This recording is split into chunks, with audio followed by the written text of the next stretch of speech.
Now, sometimes I just have to put a plug in for the funny emails I get, and regardless of your political orientation, this is funny. Come on.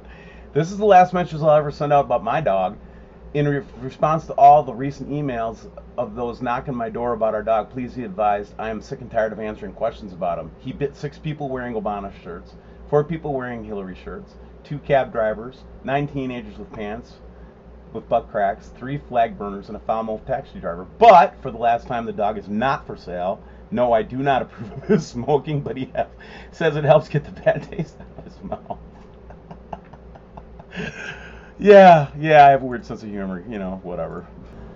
So here's an article from Earth Sky site. You can see the link. It is basically a retort to all the conspiracy theorists that talk about chemtrails.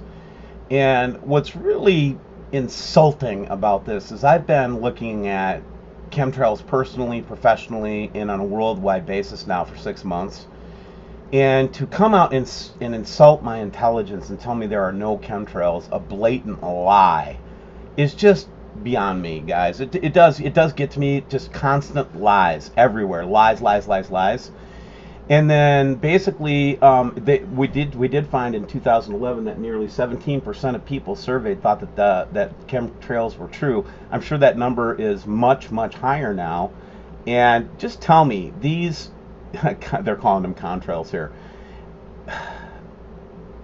The experts we surveyed resoundingly rejected contrail photographs and test results as evidence of a large-scale atmospheric conspiracy. This is just, again, this is just one of those articles that you look at and just throw up in your mouth and say, oh my God, really? Don't insult my intelligence, okay? The next one I wanted to look at is, you can go to the Farmer's Almanac 2017 forecast, and it's talking about, super cold winter here in the Midwest. Just a couple of highlights. That it's going to be one of those brutal winter vortex winters is what the Farmer's Almanac is predicting for the Midwest and the Great Plains. So just take a look at it, and if you want to pick up a copy, I encourage you. It's always a fun, good read to look at the Farmer's Almanac. I've been looking at it my whole life, and I look at it for celestial stuff when I was a kid, and it's just a cool thing. The next thing I wanted to show you was a YouTube channel called Adapt 2030. I'm going to subscribe to it right now. I'm really impressed with this young man. He has put together a analysis of really what was a hurricane over the Lake Hudson in Canada, and that's a large body of water, and certainly you could see something like this developing, I guess in a coon's age. That's an old-timer statement. But again, it's one of those things where this is just very extremely interesting weather, and this is just another underscore of that. So go check out Adapt 2030, link below for that video. Very cool. The next thing I'm going to take you to is the H-alpha network monitor. What this basically is a series of observation stations that are set up to measure the seismicity of the sun. And just discovered this thing, but let's take a look at this particular. They have like a little thing, and I'll have a link below.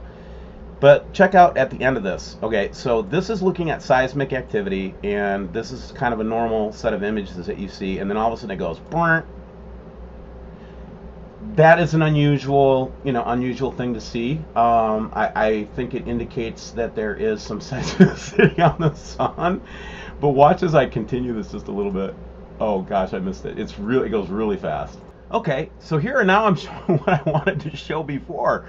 As I played with this some more, I just got one of 2 images, like it was 1654 to 1658 UTC time, and this is what I was referring to, how the sun looks like it's jiggling like jello in between those 2 shots. It's pretty weird, man. I just want to say, that's weird. At least I think it is. Somebody tell me if I'm wrong.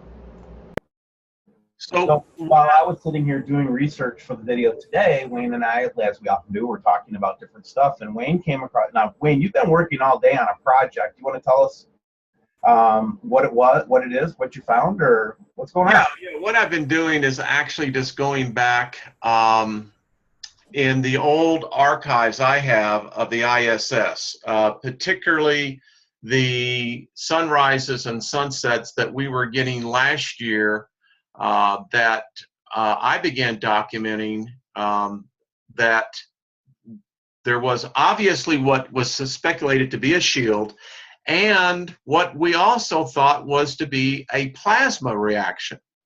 And you know, Steve, it has been something that has just grinded me, because we were seeing something, but I just don't think we knew what we were actually seeing. So let me take this moment to refer to a person that I think has done a remarkable job on this, Wayne, before you get into your findings, and that's Jeff P. Yes, absolutely. Jeff P has done a lot of research on this, so everybody go to Jeff P's YouTube channel if you get a chance to check out his work. It will kind of corroborate with what Wayne is talking about. Go ahead, Wayne. Sorry to interrupt you again. So it just began to bug me with this one right here. This is, by the way, in using an inverted filter that goes into a gamma, and you can actually see what happens here, Steve. So I went through many. By the way, Steve, this, what we could never figure out, that was actually a real object. It's there. But more importantly, look what's here. Now, Steve, you see that? That is a shield.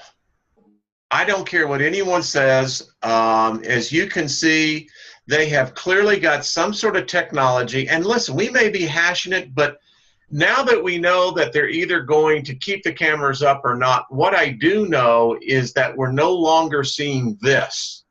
And we're no longer seeing the reaction. And I have the video here, but let me just go through some of these stills that I took. Look at that, Steve. Sure, Wayne. May I interrupt you for a moment? Because sure, some yes, of my listeners have asked us to slow down a little bit because they're new to the subject. So let me just give a little background for them. Okay. So what we're looking at, and we've been studying this both from the ground, from our high-altitude balloon flights, and from the ISS photography, we have been seeing a large, seemingly red shield around the sun. Some have postulated that it was actually material from the Nibiru system collecting around the sun. But the more research that we've been doing, the more clearly it's starting to look like some kind of shield device. Other Nibiru researchers, such as Jeff P. and Chris Potter and others, have also commented on this. Wayne has now just today found some remarkable footage, and that's what we're talking about. So Wayne, please now continue. Sorry okay, that's great. That's a great summary. So Steve, what we have here is clearly, if this is the sun, then there is a clear shield that is around the sun, and you can see it well. And I'm going to show a video here real quick for your viewers so that they can actually see. So let's continue. That follows the sun wherever it goes. Now, I put it into the X-ray. Look what happens, Steve. No matter what light or filter I put this through, it's there. Now, here is the beginning of the plasma reaction. And I put it into the inverted light. Steve, you and I have talked about this before, brother, back in the spring. Yep, this is the plasma reaction that Wayne and I have been watching since April, I think. And yeah, look at this, Steve. It shows up in a different color in the X-ray spectrum. Look at that. I wonder what that's indicative of. Somebody could maybe leave a comment and just say, is there a meaning to that really magenta? I think that's magenta, right? When you yeah. And I'll actually show this in the natural light, but this tells me that it's not a lens flare. It's not a reaction on the apparatus of the camera. But Steve, this is what blew me away. Look at that, Steve. I mean, that is a shield. It's clear. You can't dispute it. I don't care what anyone says. I defy you to show us how this is not. But look what I found. This is what I found, my friend. And I don't know if you can see it, but it's right there. And excuse me, so I actually blew this up. View of it there, Wayne. Here it is, Steve, right there. And I got the video I'll show you. That is at the base of whatever they're trying to cover up. So allow me a second here and I'll pull the video up for you. Okay? That sounds great, Wayne. And while you're doing that, that's reminiscent of some of the photographs, especially from France that we got. Remember how we were seeing those big circles, Yes. like smoke ring type circles? Yes. Yeah, I just wanted to comment on that while you're finding your the other piece here. Yep. And so just give me a second. We might want to take a pause. Allow me to play with it. Here it is. Okay. So here is Exhibit A, my friend. And I will show you this. So it starts off, let's get here. So everyone talks about a pulsating sun. We got pulsating suns on the ISS. Or either that's a spotlight. I don't know what. So, you know, we all seen this footage here. I found this particularly odd because the sun isn't supposed to be turning on then turning dim, but it did. So allow me to advance this. All right, so here we go, Steve. This is that footage. Yep. Now, what I did, so that your viewers can see and they can get the softwares themselves, I come in here, let's sharpen that down just a tad here. Okay. Give it 1 second here. We'll get it here balanced. So you can already begin to see, even in this picture, pay attention to right here. This is hiding behind this shield right there. It is an object. I think it's another star, to be honest with you. When I saw it in the natural light, and I'll put it back so people can again see.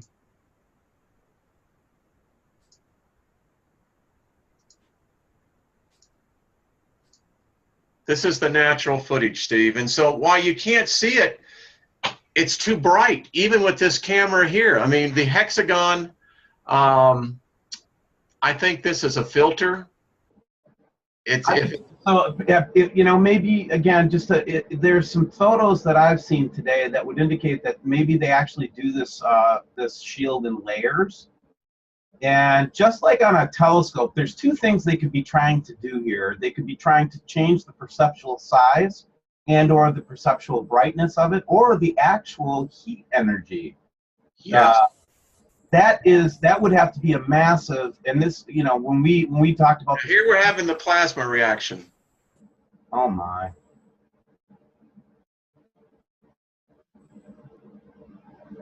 And I couldn't figure out, why is it reacting to this down here? What is causing a reaction? And I don't care what anyone says. If you're going to tell me that that's a lens flare, go back to school, because you need to get your money back.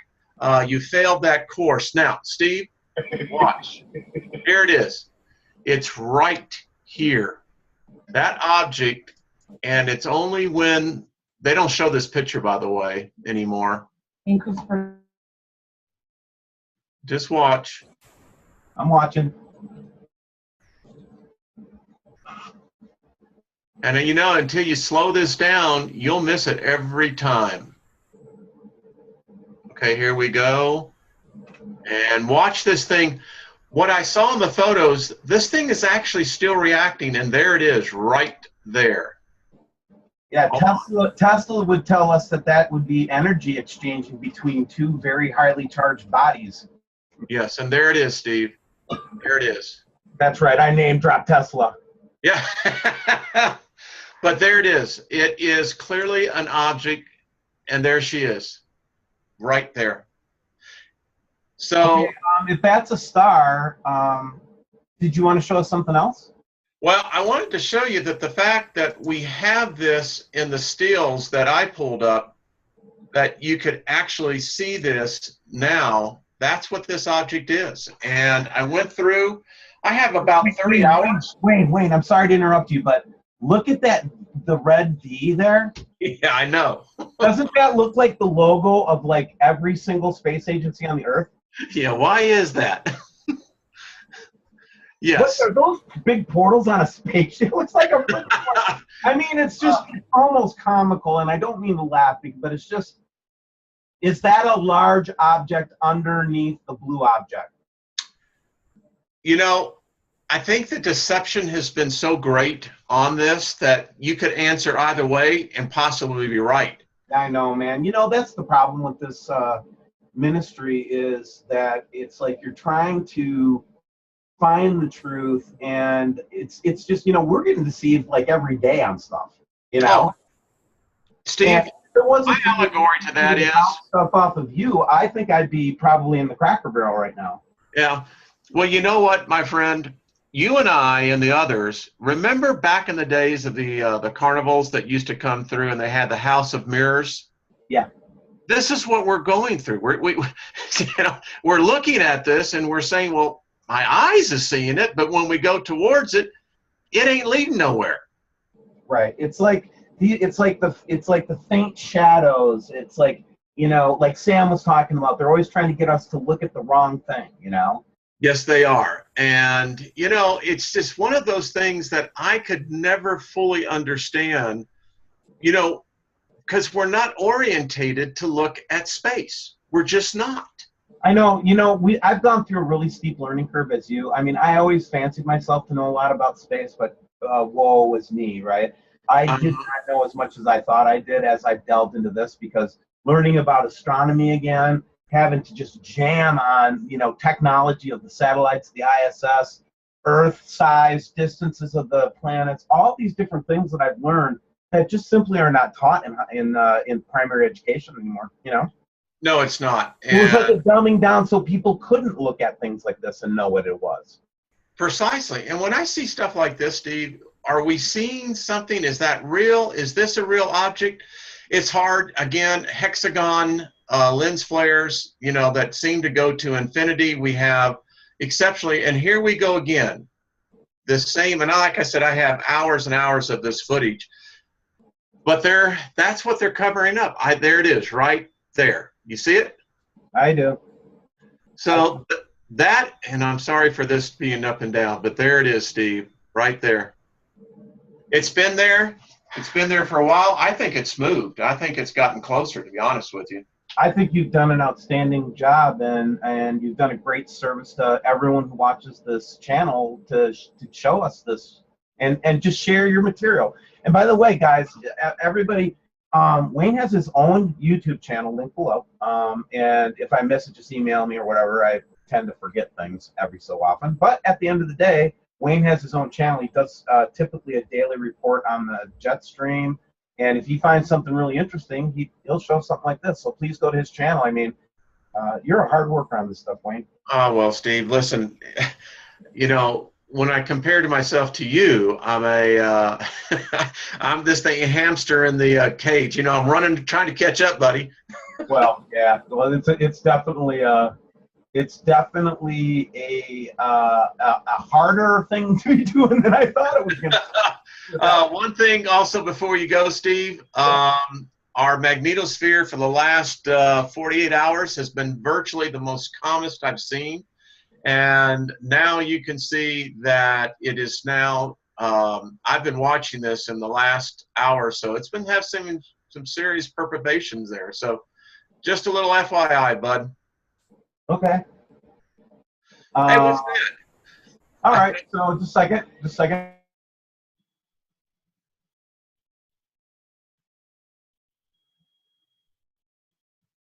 Chris wanted to take the puppy. Oh. Yeah, he wanted to take the puppy and play with. She's sleeping though. She just ate.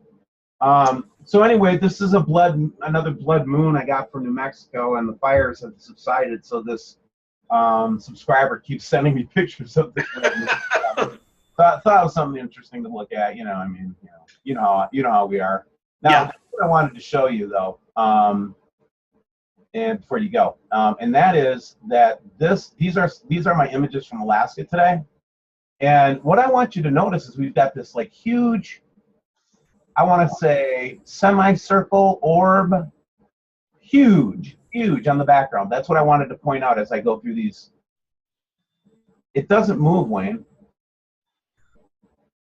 I see that's that defies Doesn't move, Wayne.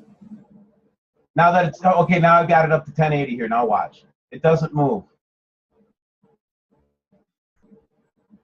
It's not moving.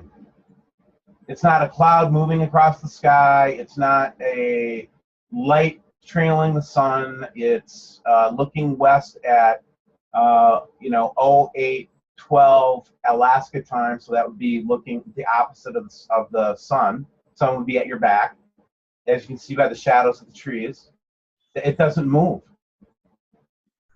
That's not normal. I just wanted to point that one out. And pardon me for pointing out the obvious, but I just got promoted to captain, so. No, you get it. All right. That's not normal, Steve. Yeah, we're continuing to see these obfuscations of sunlight as seen on the side here, and then the orbs appearing around the sun again. And here's our little guy right here from yesterday. Yep.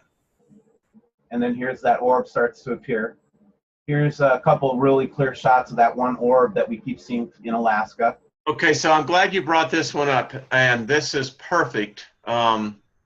Someone had pointed out to me that, well, it was possibly because of the clouds, but that there is no clouds. At least, look at that.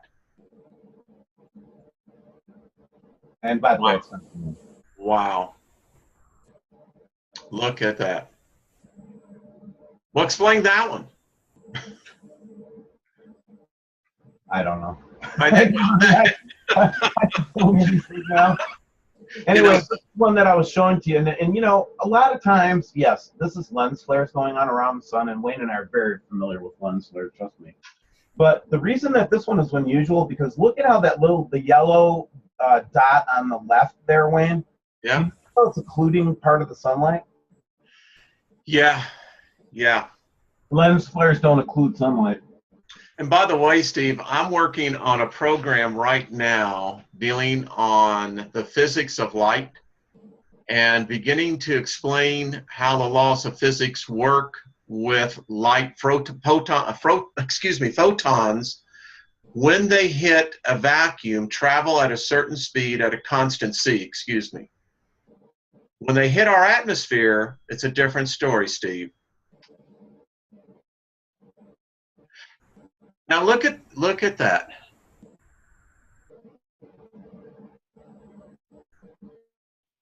And again, we're gonna anyway, whatever. Yeah, well. All our viewers want us to be less defensive. They just want us to talk about the information, and and that's what we're going to do. We're going to be. That's all we're going to do. Listen, I'm not here to debate anyone, and I kind of look at it like this. Back in the days when we used to have philosophers, back first century, where everyone could come together and express their ideas, and this is what we're doing, Steve. By the way, I'd like to give out a shout out to Gary yesterday, who provided us the photos, Steve, from South America on the black chemtrail. Yeah. Thank you, Gary. Forgot your name, buddy, but that sometimes happens. I probably sparked your remembrance from this yesterday because Precisely. Yeah, we saw this is actually from, I believe, New Jersey. Okay. A lot going on in New Jersey. I know, right? Yeah. What you guys got going on out there? Well, it seems like the Northeast just gets bombarded. Unless somebody wants to tell me different, that's what I'm hearing from everybody up there right now. Okay. I'm not going to show you my best pictures ever folder right now, Steiger. Don't sit there and con me and show my best pictures ever to you.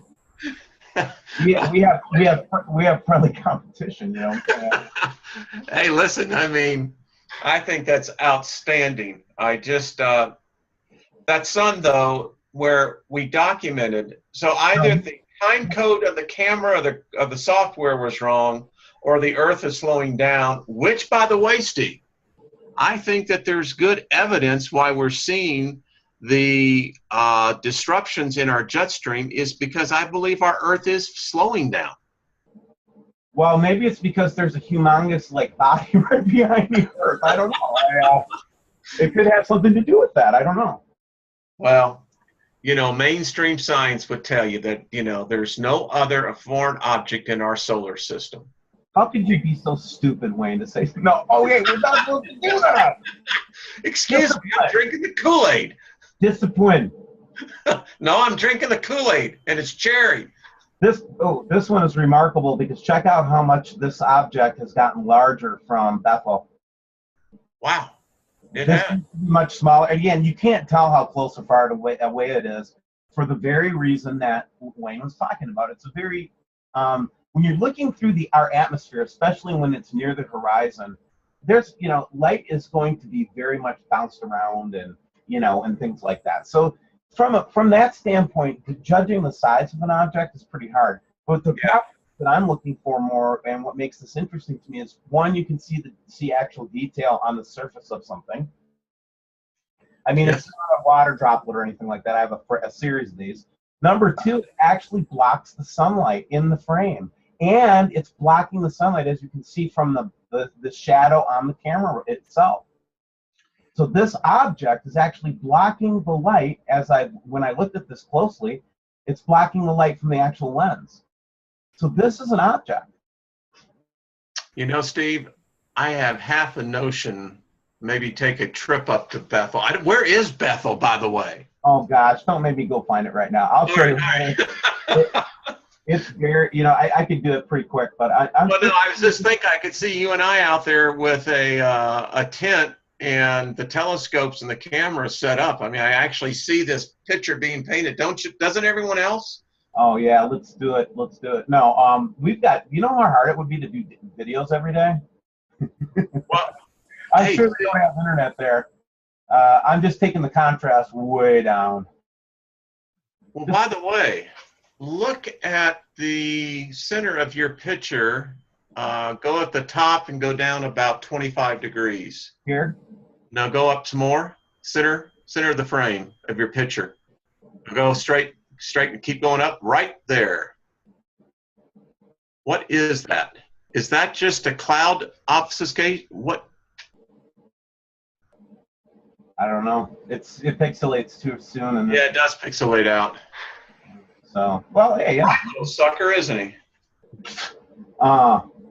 Let's see. I'm getting this done. I'm just going to drag you through it if you like it or not. I'm going to have to cut some things out anyway. This is another one of those really strong ones from, where we're seeing this really bright. That's not a flare, by the way. That's the bright object that we see. I'm sorry. It's the refraction of that bright object that we see. Exactly. Yeah. I'll tell you what we ought to do. We ought to do a program on refraction and reflection of light. Look at that. This is Belgium. Is that right? Okay. Yep.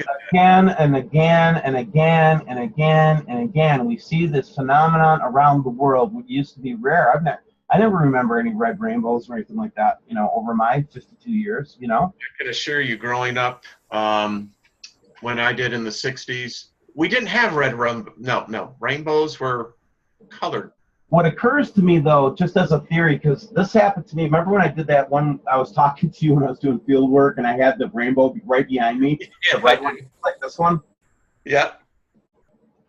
Again, I'm thinking that this is part of the light that's escaping around that shield so intensely that it's creating a rainbow, no matter what the weather conditions are. Yeah. It's just intense light at that red end of the spectrum too, which is disturbing to me. I just don't like that. That's what I'm saying. So that's an interesting pink sky. Again, Belgium. Belgium again. Okay. This is somebody that put their their camera up against the telescope lens. I don't know if it's legit. This one is one of the ISS maybe that I don't know if you got this today. But again, here's the sun is out of the frame, right? Yep. And I would expect some refractions to go on, but look at the hexagon shape. Yep. And the multicolored object, or whatever it is, flare or whatever it is. It's just weird. And it's that hexagon shape. We've seen it from the ground now. We've seen it from space. Well, apparently it seems to be also a natural occurring substance in nature itself. Hello, Ceres. Now, here's from some of the All Skycam network, and sometimes we see light kind of blop around on this, but this is a night shot, a moon shot, and a red unknown thing showed up and started seemingly, I don't know even what to say about it, honestly. Look at that. See, during the daytime, I would be like, okay, well that's a flare. At nighttime with just the moon,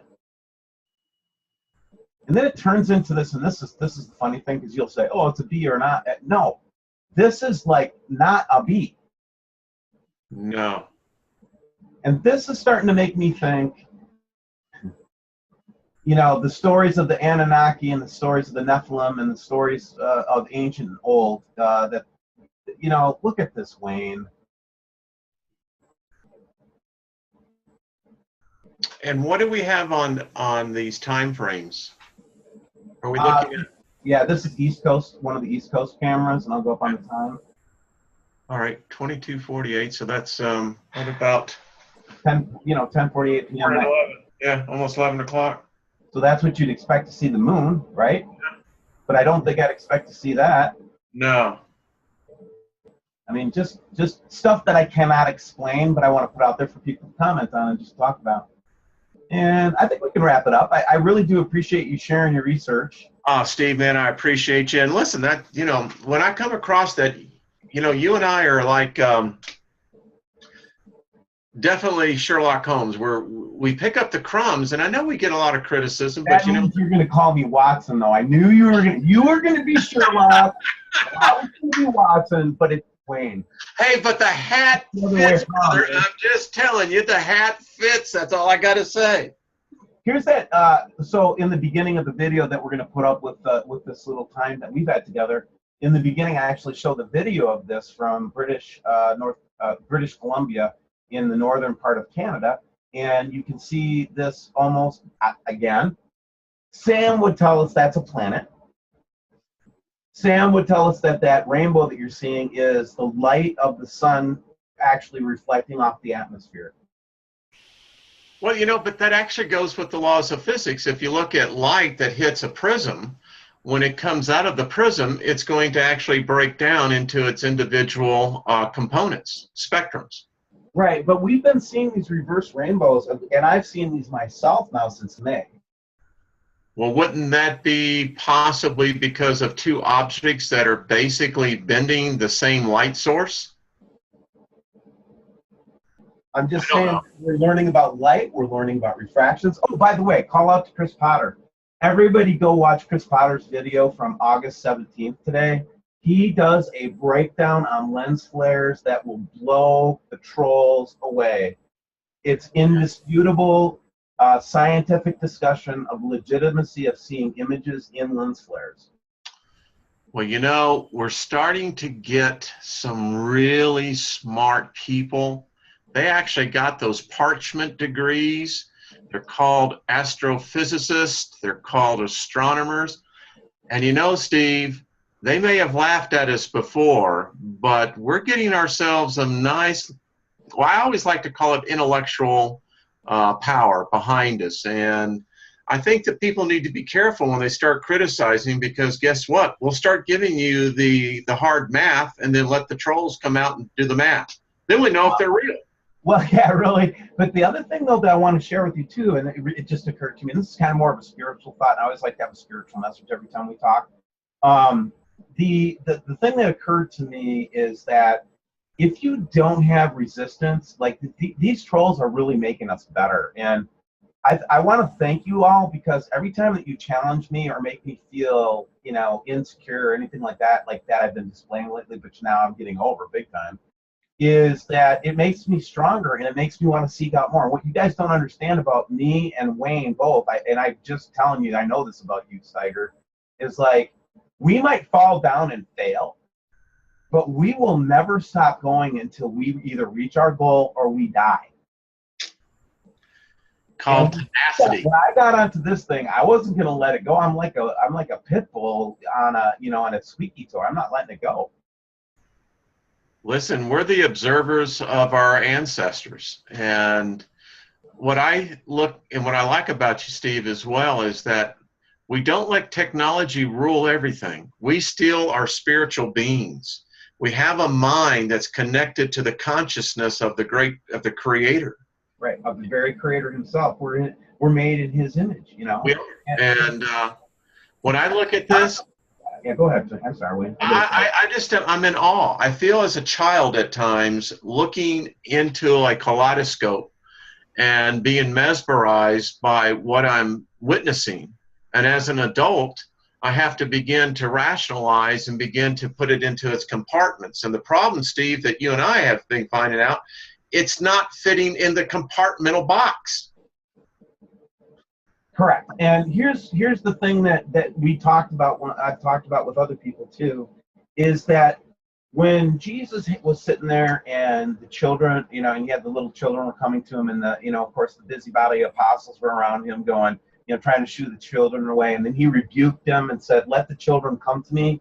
And then he said, "Unless you become like a little child, you will never see the kingdom of heaven." Well, I really have meditated on that like for 20 years. Okay. And what's occurred to me about that little talk was, when you lose your sense of wonder, and what a sense of wonder is the ability to look at something and say, that's beautiful, that's awesome, that's majestic, and I don't know what the heck it is. That about sums it up right there. Simple as that. So everybody have a good night. We really enjoyed having you on the show, and I hope you enjoyed it. Bless you, Steve.